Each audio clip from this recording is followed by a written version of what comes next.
Today the class which we are going to discussing about the first chapter of the class 12th physics, that is electrostatics. The topic is which we are going to discuss, that is electric field. What is the stand about the electric field? Electric field होता क्या है? ठीक है, electric field जैसे आप magnetic field आपने class 10th में पढ़ा होगा कि कोई भी स्ट्रेट वायर है जिसमें से करंट पास आउट कर रहा है, तो अगर उसके अलोंग कोई भी कंपास या फिर कोई कंपास निडल रखा हुआ है तो डिफ्लेक्शन शो करने लगता है। डिफ्लेक्शन शो करने का मतलब कि वो थोड़ा सा नॉर्थ पोल से साउथ पोल या किसी पोल की तरफ इंडिकेट करने लगता है। That we called as magnetic dipole उसको बोल सकते हैं या रिफ्लेक्शन बोल सकते हैं। ठीक उसी प्रकार इलेक्ट्रोस्टैटिक्स में एक जैसे मान लीजिए यहाँ पे कोई क्यू चार्ज रखा है, ठीक है, तो इस क्यू चार्ज का जो है every charge creates an electric field then the space around itself. जितने भी चार्ज होते हैं, अगर कोई भी चार्ज है वो अपने अराउंड एक इलेक्ट्रिक फील्ड को प्रोड्यूस करता है। जैसे एक चार्ज क्यू है, मान लीजिए ये अपने तरफ एक अपने अराउंड एक इलेक्ट्रिक फील्ड प्रोड्यूस कर रहा है, ठीक है। मान लीजिए यहाँ पे ये एक नेगेटिव है, ठीक है। मान लीजिए यहाँ पे पॉजिटिव क्यूब है। देखिए जो नेगेटिव चार्ज होता है वो towards the electric field produce करता है, अपनी तरफ इलेक्ट्रिक फील्ड प्रोड्यूस करता है, लेकिन जो पॉजिटिव चार्ज होता है वह away from the electric field produce करता है। लेकिन जितने भी अगर चार्ज जो होते हैं वह इलेक्ट्रिक फील्ड प्रोड्यूस करते हैं, ठीक। ये करता है टुवर्ड्स इटसेल्फ, ये करता है away from it,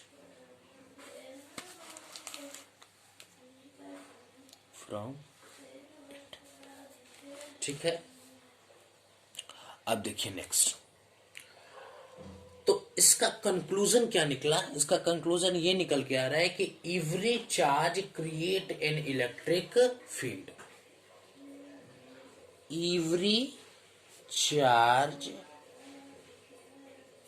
create an electric field. जितने भी चार्ज हैं वो अपने अराउंड इलेक्ट्रिक फील्ड प्रोड्यूस करते हैं। Then in the space around itself, उसको क्या बोलेंगे हम लोग? Then space around itself. जितने भी चार्ज पार्टिकल्स होते हैं अगर वो कहीं रखे हुए, चाहे वो पॉजिटिव हो चाहे नेगेटिव हो, इससे मुझे मतलब नहीं है, लेकिन कोई भी चार्ज पार्टिकल रखा है तो वह इलेक्ट्रिक फील्ड प्रोड्यूस करता है अपने अराउंड, ठीक। इलेक्ट्रिक फील्ड क्या होता है? A space around a charge particle that we called as electric field. If any charge particles is situated और keep any point that charge particle produce electric field around itself। वो अपने चारों तरफ electric field produce करता है। अगर वो negative charge है तो टुवर्ड्स इटसेल्फ करेगा, पॉजिटिव चार्ज है तो अवे फ्रॉम इट करेगा। क्लियर है यहां तक? देखिए next, if you are going to talking about that Q not, it does not create any. अगर मैं बोल दूं कि क्यू नॉट कोई चार्ज पार्टिकल से, तो इसको हम लोग टेस्ट चार्ज के भी नाम से जानते हैं, ठीक है। आगे पूरा डेरिवेशन जो करेंगे इसी के ऊपर, टेस्ट चार्ज। यह अपने हम मान लेते हैं, एजम्पशन कर लेते हैं कि that test charge do not create any electric field around itself. What we say? That charge particle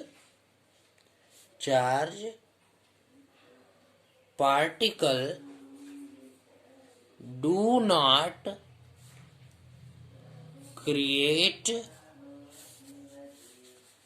not create any electric field around itself, यह अपने चारों तरफ कोई भी इलेक्ट्रिक फील्ड प्रोड्यूस नहीं करता। ठीक है ना। If you are going to talking about, just suppose that is the, तो एक टॉपिक लिख लीजिए जैसे intensity of electric field due to a point charge plus Q at distance R from it. अगर मैं बोल दूं कि कोई चार्ज क्यू है, अगर मैं बोल दूं कि कोई चार्ज क्यू है,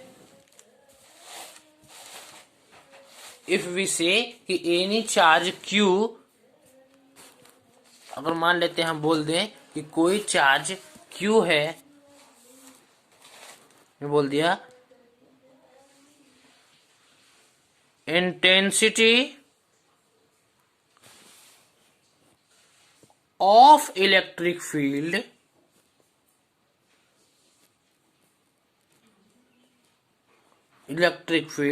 due to a point charge, due to a point charge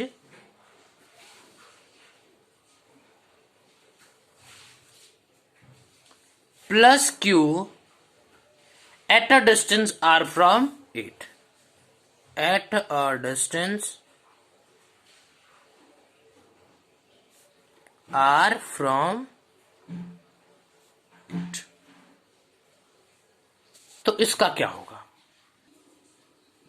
ठीक है, तो अगर मैं बोल दिया किसी चार्ज पार्टिकल्स का इंटेंसिटी क्या होगा, अगर वह आर डिस्टेंस, कोई अगर पॉइंट चार्ज है, ठीक है, वो आर डिस्टेंस रखा हुआ है किसी इलेक्ट्रिक फील्ड से। ठीक है, तो देखिए यहां पे मान लेते हैं यहां पे कोई पॉजिटिव चार्ज क्यू है। ठीक, यह आर डिस्टेंस पे मान लेते हैं ये पॉजिटिव चार्ज क्यू है, ये आर डिस्टेंस पे एट अ पॉइंट पी पे रखा हुआ है। ठीक, मान लेते हैं यहां पे कोई एक पॉइंट चार्ज है क्यू नॉट। यहां पे क्यू नॉट का मैंने बताया है कि क्या क्यू नॉट का डिफिनेशन क्या है, इसका वर्क क्या है, इसके अंदर टेस्ट चार्ज मानते हैं इसको, and that charge particle do not create any electric field around itself, that we called as test charge और क्यू नॉट। तो मान लेते हैं यहां पे कोई पॉजिटिव चार्ज है, इससे आर डिस्टेंस पे एक पॉइंट पी है, यहां पे क्यू नॉट चार्ज एक रखा हुआ है, ये कोई भी इलेक्ट्रिक फील्ड जनरेट नहीं करेगा, बट ये पॉजिटिव चार्ज जो है ये अवे फ्रॉम इट यह इलेक्ट्रिक फील्ड जनरेट करेगा। ठीक उसी प्रकार आर डिस्टेंस पे इसका कितना इलेक्ट्रिक फील्ड है, दैट इसी को हमें कैलकुलेट करना है। तो देखिए अगर मैं बोल दिया electric field eight point P, electric field जो है एक वेक्टर क्वांटिटी है, इसलिए मैं इसको ऊपर एरोक्स की तरफ से डिनोट कर रहा हूं। ठीक है, मैं बोल दिया electric field at a point P is equal to होता है K Q not by are square upon Q not. क्यों ऐसा मैंने किया? आप बोलोगे कि आपने ऐसा क्यों किया? देखो बेटा, क्योंकि जो क्यू नॉट चार्ज है, ये जो क्यू नॉट चार्ज होता है, क्यू नॉट, ठीक है, मैंने एक टेस्ट चार्ज,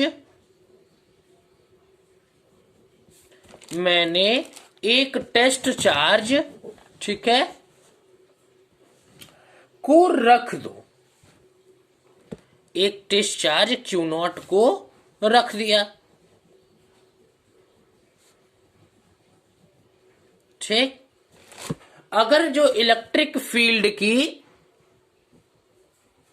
जो फॉर्मूला होता है वो तो force on test charge upon test charge, क्या होता है बेटा? Force on test charge upon test charge. तो फोर्स ऑन टेस्ट चार्ज, अब हम लोग जानते हैं कूलॉम्स लॉ की मदद से, अगर दो चार्ज आपस में Q और ये Q रखे हैं, अगर इन दोनों के बीच का डिस्टेंस R है तो फार्मूला क्या हो जाता है, Q1 into Q2 by are square. यहाँ पे K कांस्टेंट रहता है तो होता है K into Q into Q2 by are square. ठीक उसी प्रकार यहाँ पे अगर कोई पॉइंट P पे Q0 चार्ज रखा है और यहाँ पे कोई पॉजिटिव चार्ज है तो इसका एट अ पॉइंट P पे यहाँ पे इलेक्ट्रिक फील्ड क्या होगा, K इंटू ये Q0, ये K और इंटू ये Q और Q0 अपॉन आर स्क्वायर और अपॉन टेस्ट चार्ज, तो टेस्ट चार्ज क्या है Q0, तो Q0 से Q0 क्या हो जाएगा, कैंसिल हो जाएगा। तो electric field at a point P क्या निकल के आएगा, के क्यू बाई आर स्क्वायर। क्या आएगा बेटा, के क्यू बाई आर स्क्वायर। ठीक, इसी को हम लोग ऐसे भी लिख देते हैं, force upon Q not. Force is also vector quantity, that यहां पे हम लोग डायरेक्शंस को शो कर देंगे।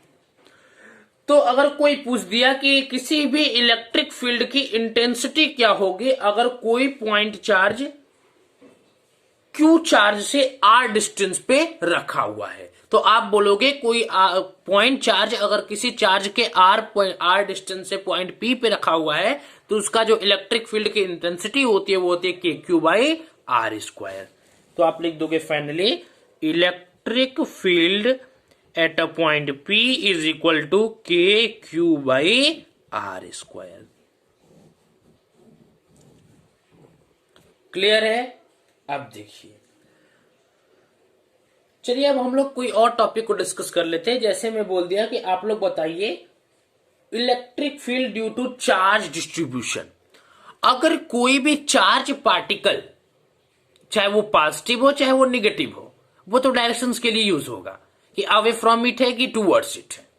लेकिन अगर मैं बोल दिया कोई भी चार्ज पार्टिकल्स किसी रॉड या किसी वायर में होल डिस्ट्रीब्यूटेड है तो वहां पे इलेक्ट्रिक फील्ड क्या होगी। ठीक है, तो चलिए हम लोग डिस्कस कर लेते हैं। यहां तो आप लोग को शायद विजिबल हो रहा होगा, मुझे जहां तक लग रहा है। देखिए, अगर मैं बोल दिया electric field due to charge distribution, मैं बोल दिया electric field due to charge distribution,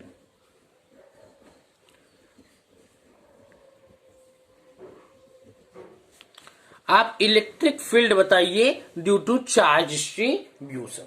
तो पहला कंडीशन हम लोग किसी रॉड का ले लेते हैं। क्या ले लेते हैं? रॉड का। मान लेते हैं ये एक रॉड है,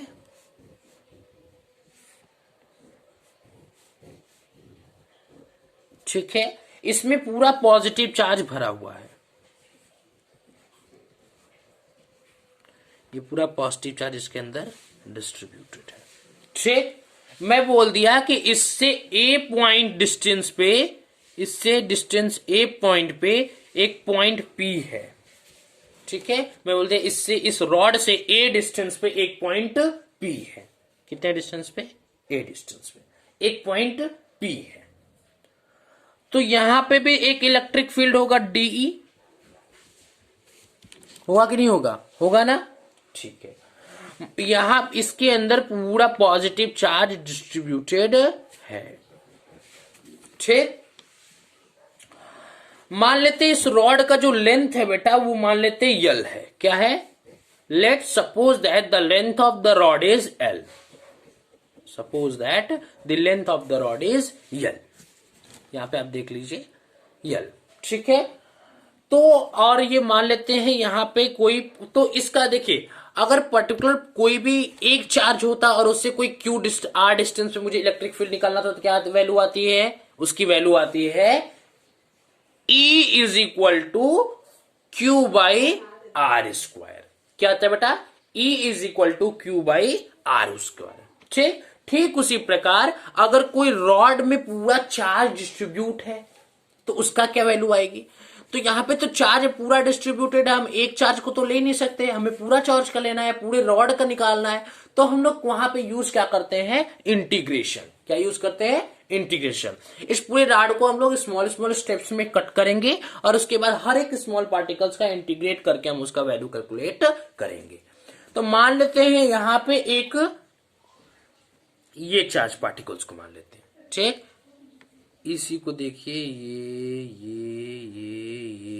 ये कोई चार्ज पार्टिकल्स है, ठीक।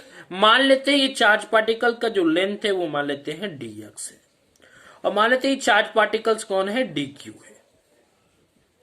dq चार्ज पार्टिकल्स है और इसका लेंथ जो है वो dx है।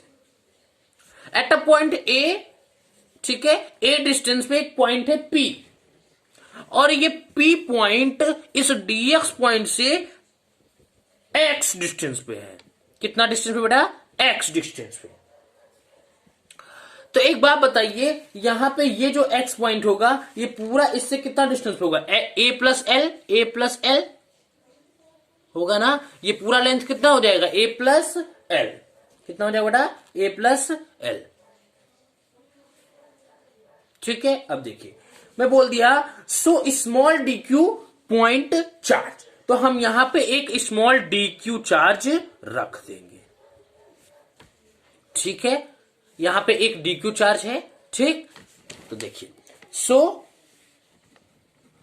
स्मॉल dq पॉइंट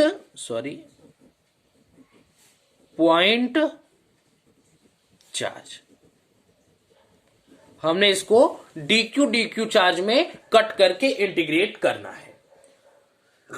इंटीग्रेशन तो सबको आता ही होगा, क्लास 11th में आपने सीखा होगा, फर्स्ट बेसिक फिजिक्स में ही सीख लिए होंगे। नहीं आएगा तो हम आज करना सिखाएंगे इसमें थोड़ा सा, ठीक है। मान लेते हैं यहां पे DE एक इलेक्ट्रिक फील्ड है, स्मॉल इलेक्ट्रिक फील्ड, ठीक है।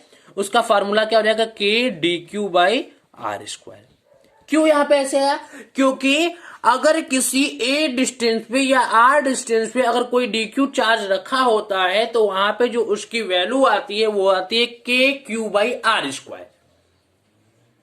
ये आती है। ठीक उसी प्रकार यहां पे इलेक्ट्रिक फील्ड क्या होगी, kdq/r², क्योंकि मैंने किसकी वैल्यू पूछी है, dq चार्ज की वैल्यू पूछी है। किसकी वैल्यू पूछी बेटा, dq चार्ज की वैल्यू पूछी है। यहां पे किसी को कंफ्यूजन, कोई भी दिक्कत, if you are having any problem regarding here you can ask.